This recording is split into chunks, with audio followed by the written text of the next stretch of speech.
Halo teman-teman, perkenalkan nama saya Novia Valen Renyaan dari program studi pendidikan fisika.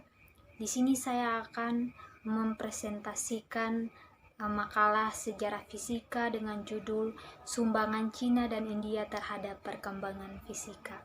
Kita akan membahas secara khusus beberapa tokoh fisikawan dari Cina maupun India yang mempunyai peran atau sumbangan terhadap perkembangan fisika. Di sini kita akan membahas fisikawan yang berasal dari Cina. Yang pertama yaitu Song Daoli. Pada tahun 1957, untuk pertama kalinya, Cina menempatkan warganya dalam jajaran penerimaan hadiah Nobel Fisika. Tidak hanya satu, melainkan 2 orang sekaligus. Salah satu dari mereka tercatat hingga saat ini sebagai orang Asia termuda yang menerima penghargaan prestisius itu. Ia adalah Song Daoli. Tahun 1946, Li menerima beasiswa dari pemerintah Cina yang memungkinkannya untuk belajar di Universitas Chicago. Gelar PhD ia peroleh dari sana pada usia 24 tahun setelah menulis tesis berjudul Kandungan Hidrogen pada Bintang Kerdil Putih. Melalui hasil kerja kerasnya dalam memecahkan berbagai persoalan sulit di bidang mekanika statistik dan fisika nuklir, membuat popularitas Li sebagai fisikawan berkualifikasi internasional melesat dengan cepat. Untuk topik riset lain yang digandrungi Li adalah teori medan, astrofisika, turbulensi, dan superkonduktivitas suhu tinggi. Selanjutnya kita akan membahas fisikawan Cina yang kedua, yaitu Yang Chening. Dilahirkan di Hefei, Cina pada tanggal 1 Oktober 1992, tetapi berkebangsaan Amerika Serikat. Karya yang bekerja sama dengan temannya sebagai titik balik dalam perkembangan teori fisika, mereka menunjukkan bahwa hukum kekekalan paritas, yaitu bahwa hukum kekekalan fisika tidak berubah dalam sistem bayangan cermin. Ia juga telah bekerja pada berbagai mata pelajaran fisika, namun memiliki minat utamanya dalam 2 bidang, yaitu mekanika statistik dan prinsip-prinsip simetri. Fisikawan asal Cina yang ketiga yaitu Daniel Tsui. Ia bersama Robert Lugin tahun 1998 diumumkan sebagai pemenang Nobel Fisika. Kehebatan 2 fisikawan ini tak lepas dari keuletannya sebagai eksperimentalis fenomena material baru elektron. Karya mereka sangat luar biasa dalam proses pembuatan chip komputer. Tahun 1968, Tsui bekerja di Bell Laboratories, New Jersey sebagai peneliti dalam bidang fisika zat padat. Dengan fasilitas yang lengkap, ia mencoba mengekspor sifat-sifat elektron dan ia menemukan banyak sifat-sifat baru elektron yang mampu membuka suatu bidang baru dalam fisika dan menstimulasi banyak terobosan-terobosan fisika teori dan eksperimen yang dapat diaplikasikan ke bidang lain selain fisika. Tsui mengembangkan material baru di mana elektron dapat bergerak di permukaannya tanpa gesekan. Penemuan itulah yang kini digunakan untuk pembuatan chip komputer yang merupakan peralatan utama di era teknologi canggih saat ini. Pembahasan selanjutnya yaitu mengenai fisikawan asal India. Yang pertama yaitu Sir Chandrasekhar Venkataraman. Beliau merupakan fisikawan India yang dilahirkan di Tiruchirappalli, Tamil Nadu. Ia menempatkan BA dan MA dalam fisika dan bahasa Inggrisnya di perguruan tinggi kepresidenan. Ia memiliki kegemaran untuk melakukan riset dalam bidang fisika. Yang menarik perhatiannya pada saat itu adalah akustik dan optik.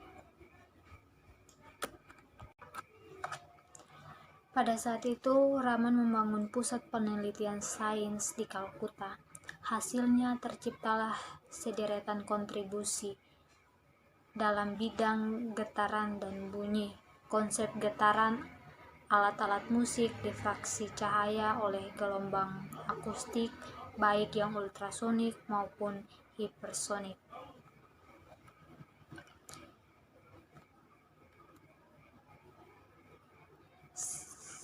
Sifat optikoloid, difraksi sinar X, dan spektroskopi Raman.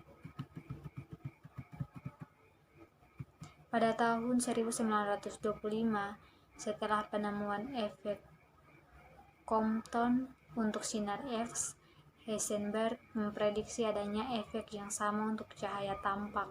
Pada saat bersamaan, Raman meneliti hamburan cahaya.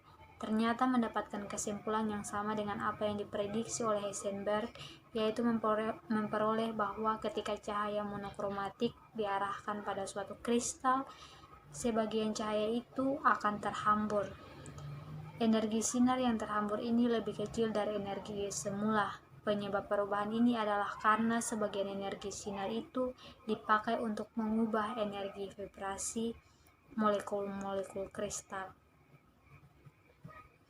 Hasil penelitiannya itu kemudian dipublikasikan dalam Indian Journal Physics pada tahun 1928, dan efek perubahan energi sinar yang terhambur ini dikenal dengan efek Raman. Fisikawan kedua asal India yaitu Subrahmanyan Chandrasekhar. Beliau adalah peraih Nobel Fisika tahun 1983. Ia dilahirkan di Lahore, India pada tahun 1910. Ia mampu menerjemahkan karya Henrik Ibsen, A Dollhouse.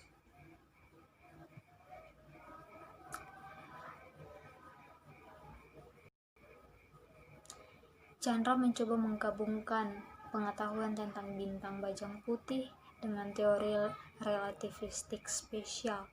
Ia terkejut sekali mendapatkan hasil bahwa suatu bintang bajang putih dapat terbentuk melalui evolusi bintang, asalkan massa bintang itu kurang dari 1,45 massa matahari.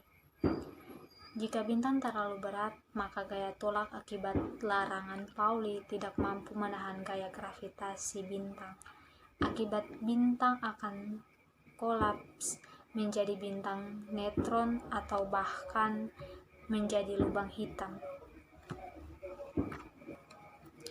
Di sini Chandrasekhar masih ingat hasil perhitungannya di kapal laut itu.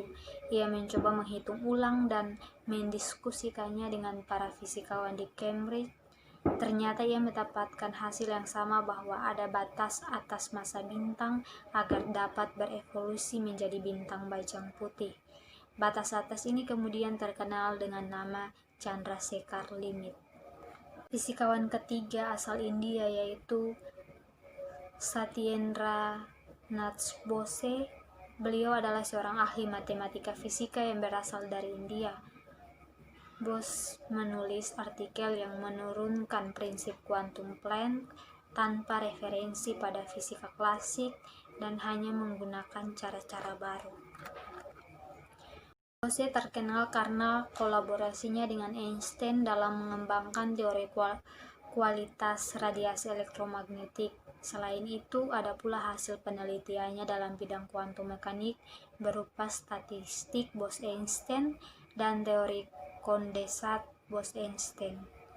Untuk mengingat jasanya, namanya dipakai untuk nama boson, yaitu partikel subatomik yang mengikuti karakteristik prinsip-prinsip Bose-Einstein.